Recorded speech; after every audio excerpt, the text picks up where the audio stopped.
Ram was a quiet young man from a small village, surrounded by towering mountains and dense forests. He had always doubted himself, believing he was weaker and less capable than others. Whenever he tried something new, his inner voice whispered, "You are not good enough. You will fail." His village was suffering from a terrible drought. The river had dried up, and the wells were empty. The fields were cracking, and the cattle were dying.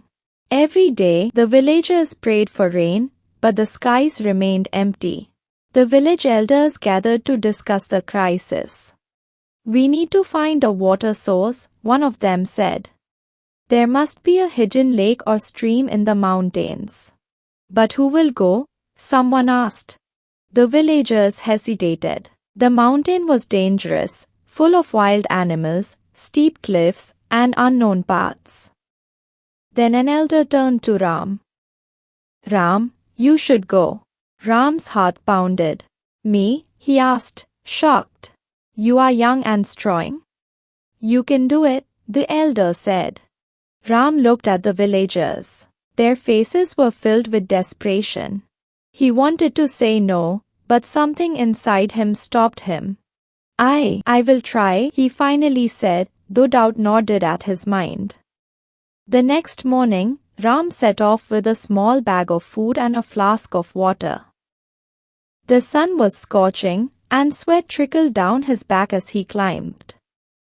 The path was rocky, with thorns scratching his legs.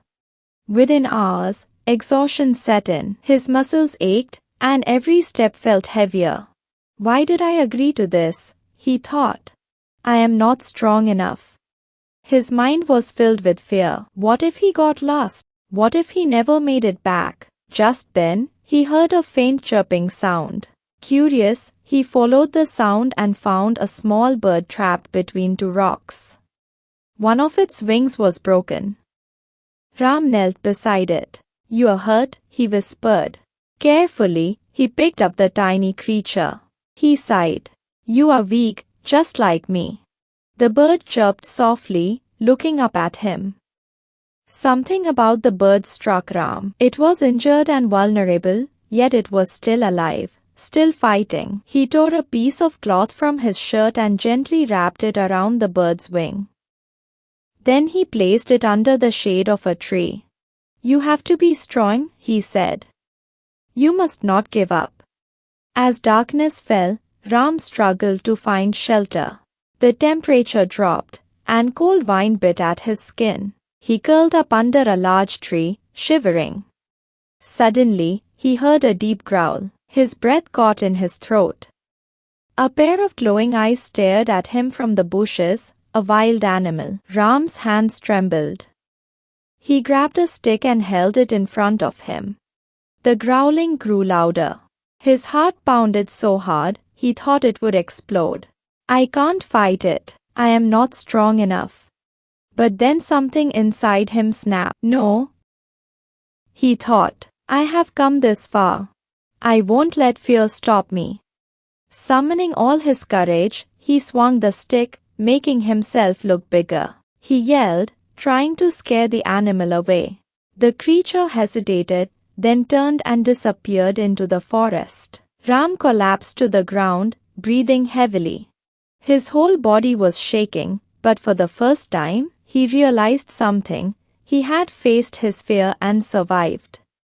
The next morning, Ram continued his journey. The mountain became steeper, and his legs burned with pain. Every step felt impossible. He slipped on loose gravel, falling hard on his hands and knees. Blood trickled from his palm. He gritted his teeth. "I can't do this," he thought, but then he remembered the little bird. Even with a broken wing, it didn't give up. He took a deep breath and forced himself to stand. Hours passed. His stomach rumbled with hunger. His throat was dry. His entire body screamed for rest. And then he saw it, a hidden lake, sparkling under the sunlight. Tears filled his eyes. He had done it. He had found the water. With newfound strength, Ram rushed back to the village, stumbling but refusing to stop. When he arrived, the villagers gathered around him. "There's water," he shouted, "a hidden lake in the mountains." Cheers erupted. People wept with joy. Ram had saved them. A few days later, Ram returned to the spot where he had left the bird. To his delight, it was no longer on the ground. He looked up and saw it flying, soaring high into the sky. A smile spread across his face. "You made it," he whispered, "and so did I." Moral of the story: no matter how small or weak you feel, never underestimate yourself. You are stronger than you think. Like the bird, you can rise above your struggles and soar.